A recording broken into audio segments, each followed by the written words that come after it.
Hello, everybody, and welcome to the Abundology Podcast. Today, I am here with the astrologer Theresa Tran to talk about the astrology for spring 2025. And man, Theresa, there is a lot happening. It's the equinox, but the equinox is happening this year right between two eclipses. So, what a time to be recording this. Yes, thank you, Renee, for having me. It's such a joy and honor to join you, and thank you to all the listeners. It is a really exciting time. We've been talking about 2025 being a monumental year, and it seems like everyone's like, when does it start? And really, the zodiacal new year starts with the entry into Aries season at the equinox. And also, if it weren't that date, there's so much going on in the cosmos that would just suggest endings and new beginnings and this wrapping up of old chapters to make room for a new beginning on a new journey towards our purpose. And so, a very exciting time. And we start out Q2 on the heels of a super exciting March. March is a pivotal month in the year for so many reasons. We had two retrogrades, two eclipses, and Neptune moving into Aries at the very end of March on March 30th. And if we recall, one of the reasons why 2025 is such a big year is because all of the planets change signs, including the outer planets. And that hasn't really happened in our collective consciousness because before we're just looking at the planets and we didn't even have this collective awareness of all the outer planets. And so with Pluto having moved into Aquarius in November of 24, and now Neptune moving into Aries in March of 2025, by the time July comes, we will have had all the outer planets changing signs. So this time between March, May, April, May, June, July is this, huge start of a new journey. Well, and the outer planets like this are it's more about the collective, isn't it? When it's the outer planets, not so much about the interpersonal planets. Yes, definitely. I think that's the two kind of storylines that are happening, of course, relatedly and in context and in conversation with each other. We have in March these two inner planets, Mercury and Venus, in retrograde, and Mars, which is also one of the closer personal planets, also in its retrograde shadow. And so all of the inner planets are asking us to reflect, asking us to kind of find our center, find our anchor amidst all this change in the collective consciousness and the zeitgeist. And of course, that's going to impact us. But also, I think this retrograde time and this time at the beginning of 2025 is really attuning us to our own power to impact the change as well. And so without that time, these 3 months to really like go within, to reflect, to heal, to, just reconsider and re-examine our place in the world, it's easy to get lost in all that bigger collective change and chaos and all those things. And so it has been a real opportunity before the zodiacal new year to just really ground and center into ourselves. Well, and we see that too with people out protesting and standing up for what they believe in. It's this time to really reflect like, who are you as a person? What do you believe? And get solid in that before all of the rest of the planets change over the next couple months. Yeah. Exactly, right. And it's also, that awareness is I think of it as we start out April, it's almost like the start of a marathon, when you have everybody there. And yes, the energy is shifting. And yes, there's so much like frequency and all this stuff going around, but no one's really running the race quite yet. Like some people are jogging in place and, warming up and stretching, but we're not really moving forward that much yet. And it's probably that inner conversation that we're having with ourselves, that you've got this, you're worth it, you've been training, you're capable, you're confident, you're all these things. And so it's that moment of starting a journey that is really, despite all the commotion that's around us, it's still an interior space. Yeah, I love that analogy. That's really good. And you can feel that like, okay, we're getting ready, something's coming. So when is the something coming? Is that when Neptune moves into Aries? Well, Neptune moving into Aries is the start of it. And I don't think I would say April is kind of a stop and go energy. There's a lot of water and there's a lot of fire. There's a lot of planets in Aries and there's a lot of planets in Pisces.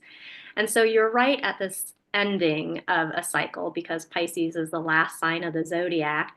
And then you have planets starting to move into Aries, which is the beginning of the zodiac. And one of the things that happens after Neptune moves into Aries is that Saturn moves into Aries on May 24th. And with Neptune and Saturn together, it's when you start having that energy build, and it's just kind of like before you open the gates and start the race, there's all this stuff that's starting to build up and the engine's revving, but it hasn't really taken off yet. So and then you have in April, you will see that Mercury goes direct on the first week of April. Venus goes direct in its sign of exaltation in Pisces, so that's beautiful. But they're still in the retrograde shadow. So even though things are moving forward, we're not in new territory. We're still going through the degrees that these planets, these inner planets, moved along when they went retrograde. So we haven't really started off yet, And in some ways, April presents some of the challenges that we've seen happen in the past. For example, Mars will be um, Mars will be going through its territory that it went retrograde last year and came out of it in 2025. But now it's definitely moving forward, but it's going past those degrees we've already seen. And one of the things that we will see from April 17th till about the 26th is a little tough. It's a little harsh because um, we have we have Mars opposite Pluto. And Mars opposite Pluto this is the last time it'll happen, the third of three. And the first time it occurred was in November. The second time it occurred was in January. And the third time will be in April. And November was the election. January was the inauguration. So what happens in April? There's Right. a lot of tumultuous stuff that's happening between the inner planets and the outer planets. And for Mars, opposite Pluto, this is our warrior planet, what we're fighting for, like you said, what we're standing up for.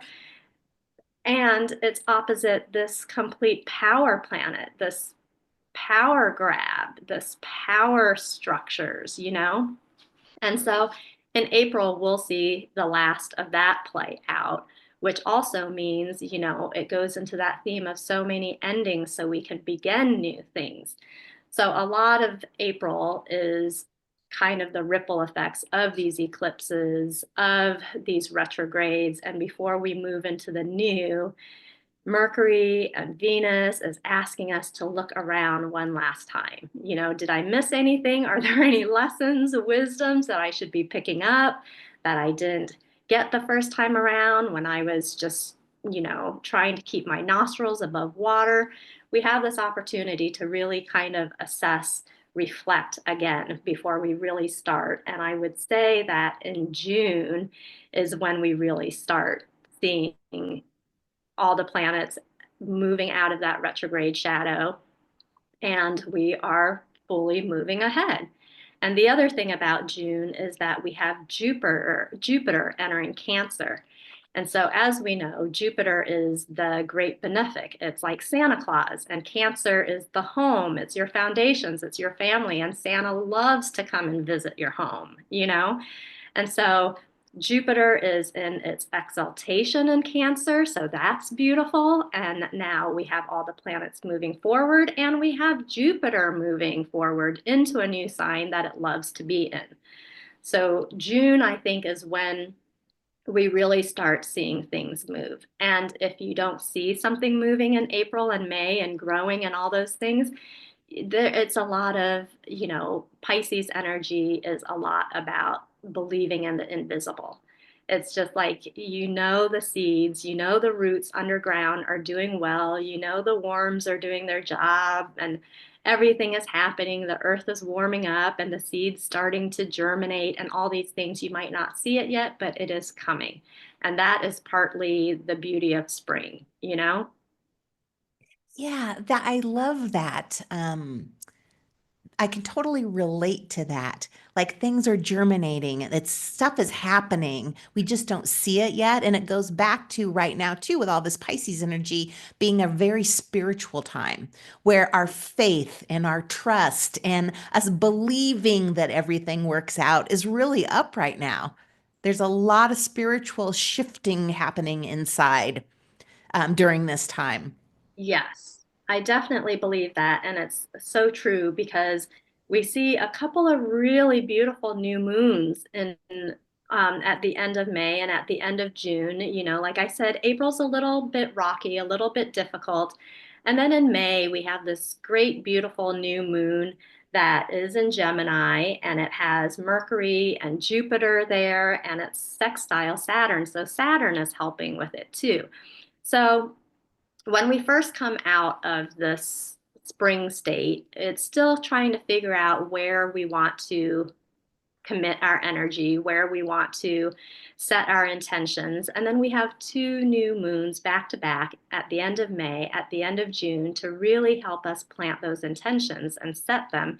And we have Saturn there to kind of help keep us showing up for the work and having the discipline and the deadlines and all the things to really move it from this energetic sphere into the material realm as well.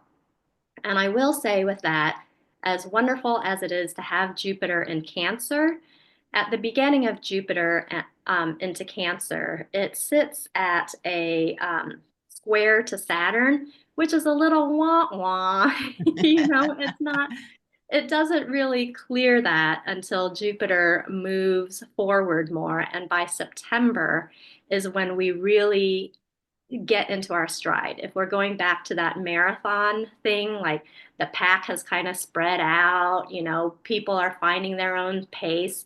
And now in September, you really get to your stride. Like maybe at the beginning, you're like, this doesn't feel quite right, or I'm running too much with someone else, or, something like that. So even though the energy really shifts in Q2, a lot of it still gives us room to imagine what our lives are going to be like, and how it's going to play out might not be completely clear yet, but we are completely invited to try different things. Like if we think, oh, I'm seeing a new change in my business. Do I try to do this? Do I try to do that? There's still this room for experimentation and innovation and just trying new things and seeing how it feels before we really commit and go forward at the end of the year. So, with all of the outer planets shifting, when does that like wrap up? Is that like in July-ish? Yes. Okay. So, a quick run of dates. We have Neptune going into Aries on March 30th, and then we see Saturn moving into Aries along with Neptune May 24th. And then, like I said, Jupiter goes into Cancer on June 9th, and by July 7th, we have Uranus entering Gemini.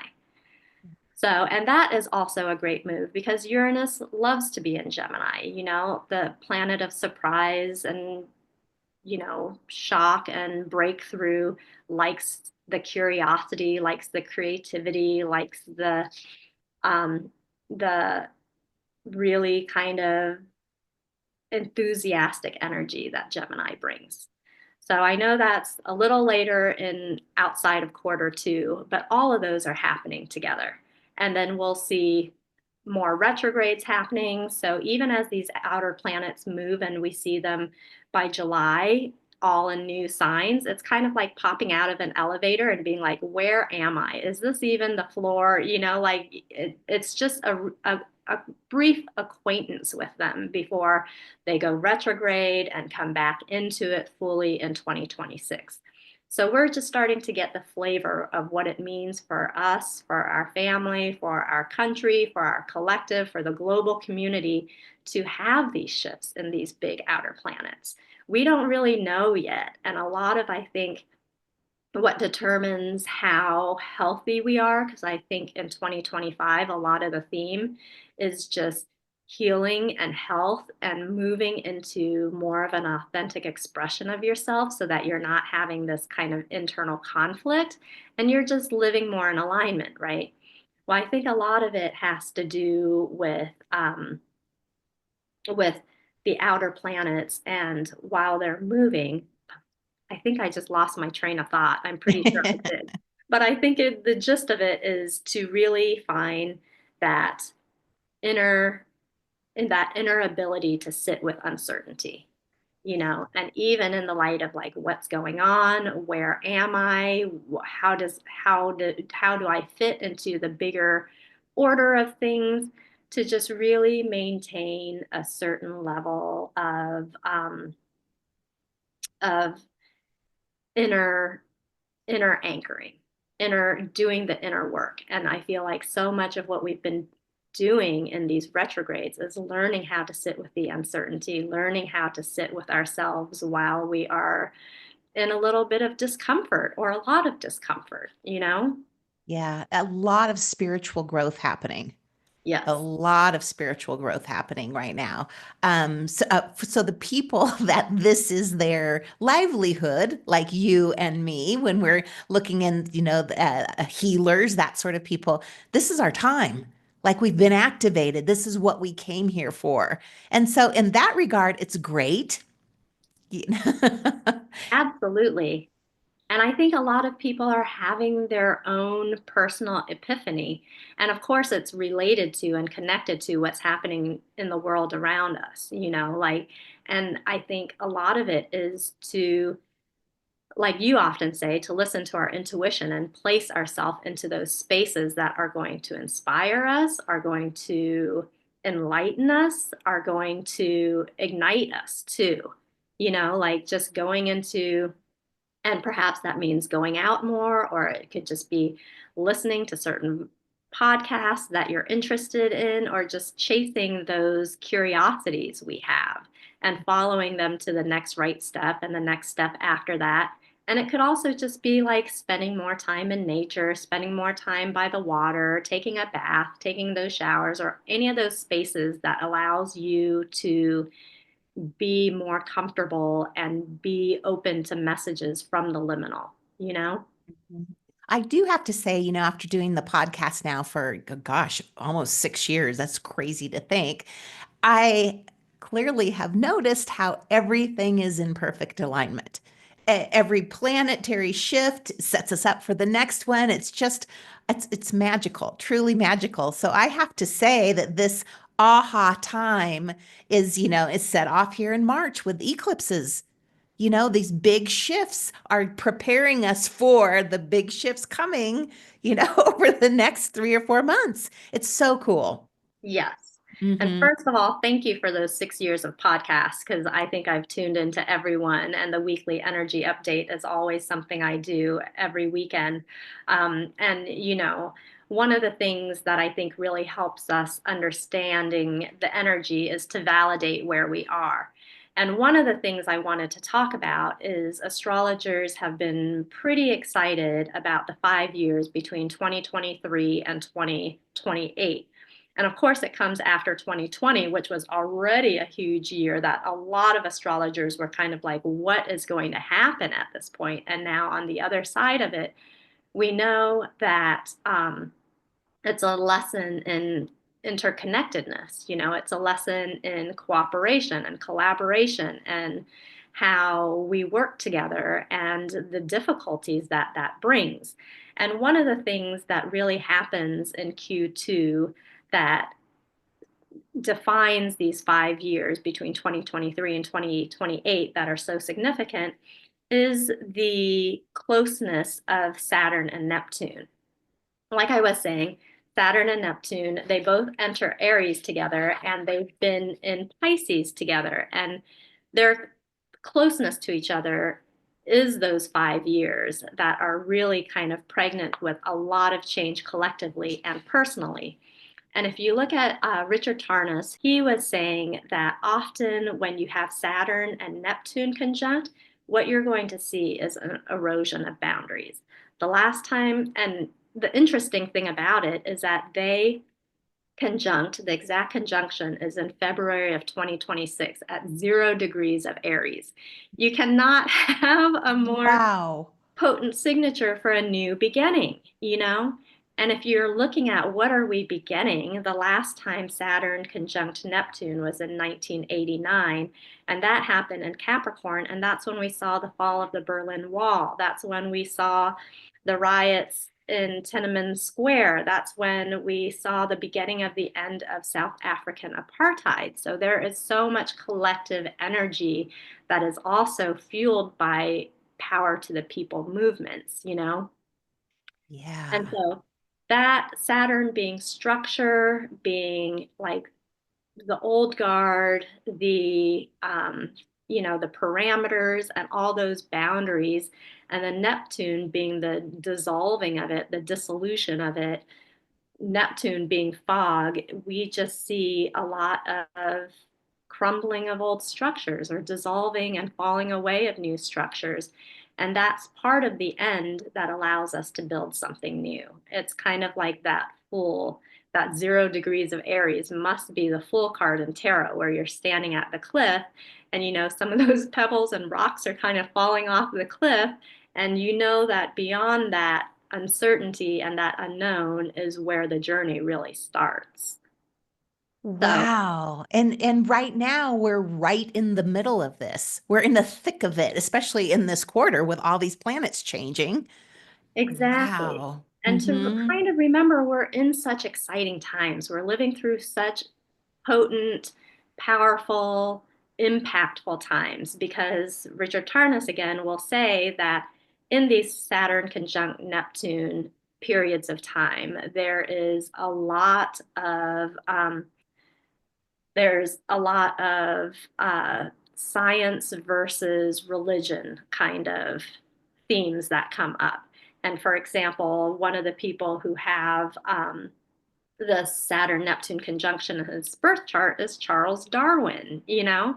So we're looking at this kind of like dissolving of what you believe and dissolving of facts and how it melds together. And one of the things we get is, he says, a darkening of the collective consciousness because it is a hard time. People are grieving things they believed, or, like you are losing the steady, stable ground that you were standing on. And it can be really scary. It can be loss, it can be grief, and all those things. And he says also that in Saturn conjunct Neptune, some of this darkening of the collective is a direct response of deeply discouraging or tragic events. And we can see this the last time we had a Saturn Pluto conjunction followed by a Saturn Neptune conjunction is 9/11. That then was the Bush reelection and then Hurricane Katrina. And so if you do feel like, wow, this is just a string of really kind of tragic or difficult, challenging obstacles, yes, I validate that. Yes, I understand. And we are all living through it. And the only way through it is through it. And once we get through it, it is going to be, new world building that's more collaborative, that's more innovative, that's more power to the people. And all of those things are true, as well as the difficulty of the times that we are in. Well, and that's why I love doing podcasts like this because it gives us a heads up.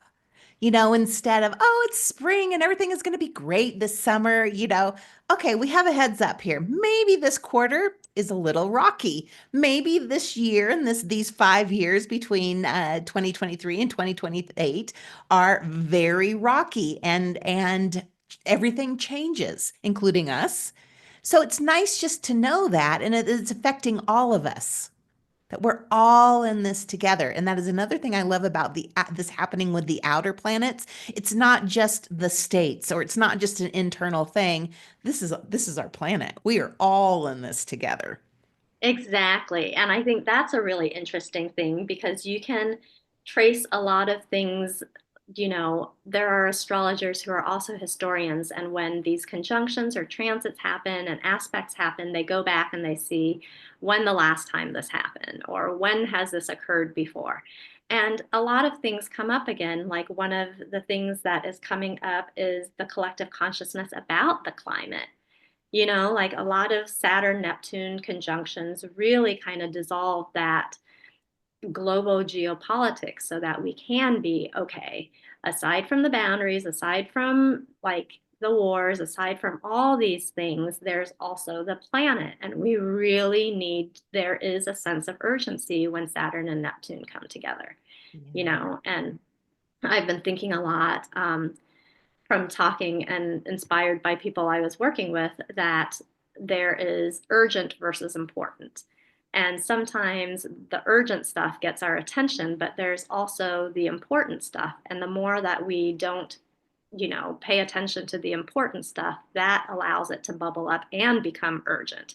And so it's really like kind of knowing what the energy is like allows us to determine where we're going to put our energy. Of course, put some of that energy into maintaining your health, because with the North Node and the South Node changing into the Pisces and Virgo axis, that is very much about your mental health and your spiritual health and your physical health. So, of course, pay attention to your health. And then we also have this capacity to think, I'm going to put some of the energy into the urgent stuff, and I'm going to leave some energy for the important stuff. Of course, we can't do it all, but just to kind of think that there is a lot of change coming. It's right at our doorstep, and we're going to move across that threshold before you know it. And then we're going to move on to this new energy. So when we can, find the places to really truly rest, and find the places to really embed in joy and to be with your community and to be with your people, because there are going to be those ups and downs. And for the next little bit, they're going to be intense. They're going to feel really tenderizing and activated. And to really find those things now that help us collectively and communally go through these aspects and transits that are really opportunities for us to learn a great deal and to move through some of these obstacles with much more graciousness. Yeah. I have to say, it feels like March is right before, when you take your kids to an Easter egg hunt and everybody's lined up, that their baskets and they haven't started yet. That's what March feels like for me. Just like, okay, as we're ready to go. Right? Yeah. And Yes. to kind of check that last minute, like, do I have everything? Yeah. Do I have my basket? Am I ready? Exactly. And it's really nice to have that little pause to be like, okay, I don't have to jump right into it now. Am I really where I want to be? What do I need? Do I need to sleep in more? Do I need, like you really can fine tune how you want to be energetically, spiritually, physically, mentally as you move into these changes. And Well, that's yeah. kind of where we're at. And to also know that this is not going to be over by June. Like we're in this for the long haul now. So pace yourself, take care of yourself, establish some new routines to take care of your health, all of that. Exactly. And that's why I say the metaphor is you're starting a A marathon. marathon. And it's That's much very better much than Easter egg true. hunt. I like that, Teresa. Exactly. It's like pace yourself. I think that's such a great lesson, that yes, we all care. We all care deeply. We all want to do our part. And we also have to understand that there are times where we need to rely on others to do their part, and we just need to rest. And then have that trust that we're not in it alone, like you said. And so we don't have to be on, we don't have to be productive, we don't have to be available and charging all the time. All the time. Yep, yep. Well, as everybody can tell, this is very intense times. I have to say that I clearly am not happy with what's happening in the world, but it is exciting to be alive during this time, to see how we as humans navigate it and how we come out fabulously on the other side. So, but if you would like to know how this affects you personally, Theresa is having a sale now. It's a birthday sale. It's your 1 year anniversary of being in business, huh? It is. Have been studying astrology for a long time and working behind the scenes, writing year ahead stuff, writing aspects, writing a bunch of things for other people. And at one point, my chart was just like, be more leonine, be more out there, be more courageous. And as a result, I started my business, and I'm so grateful to everyone who has been here to support me, encourage me, and be alongside me for this first year. It has been such a joy. I've done a ton of writing, I've done readings, I've done workshops. And it's like I said, it's that thing when you first start out and you're just trying a lot of different things. And I think one of the greatest joys is all the people that I've gotten to cross paths with. And I want to thank everyone for that. And to just really be supportive, be in service, and for the anniversary of Astra Poetica, I will be doing a 50% off sale. So 50% off. Way to go. This is the time to get a reading. Oh my goodness. I love that. and also gift certificates are available. And so if you feel like you're just going through things, but you can sense and intuit that you're going to want some guidance, want a check-in, want to just make sure you are where you should be, want to be, then please do continue to have this conversation with me and connect with me in your chart. Well, I will put a link to your website in the show notes, astropoetica.com, and the 50% off right now. I think that's amazing. I'm going to go buy mine. I also want to thank you for showing up and doing this podcast with me. We've done Astrology 101 classes at the end of last year. You will be back for spiritual summer school to teach this year. And I'm hoping that you will come back and do some classes with me again in the fall. So I'm happy for your anniversary. Thank you, Renee. And I'm so grateful for you. And I'm grateful to all the listeners and everyone who has been so supportive. Thank you so much. All right, everybody. Thank you so much for listening. And we will talk with Theresa again in June. Fantastic. Thanks, Renee.